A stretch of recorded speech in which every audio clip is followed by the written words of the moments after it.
So the position that I would like to obtain eventually would be to be a travel nurse, but I know for the first 2 years before I do that, I have to get experience with being a RN at a hospital here in North Carolina.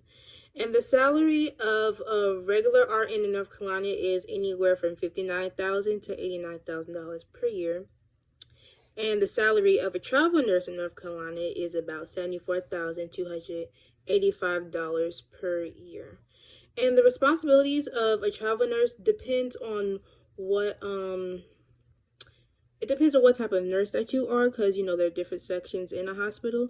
So you could be a ICU nurse, you could be a NICU nurse, you could be an oncology nurse, you could be a critical care nurse.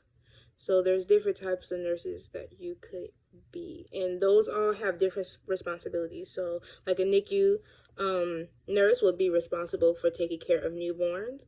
An ICU nurse would be responsible for taking care of patients in the intensive care unit. A critical care nurse would be responsible of taking care of critically ill patients. And excuse me, the educational requirements or certification, sorry. Of course, you would have to get your CRNA license first, and then you would go and get your RN license, which also requires your bachelor's degree in nursing.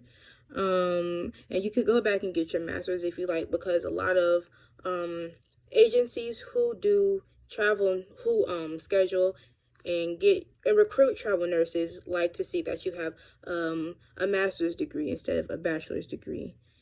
And a personal motto, it's not necessarily a motto, but to me, being in the medical field, I would just like to help Black women in particular, and Black people in general, but Black women in particular, because we're always like pushed on the back burner when it comes to medical needs, or being ignored, or us being seen as being dramatic, and that unfortunately causes death within the Black community, because they're not being catered towards. So I want to try to help with that and to stop that.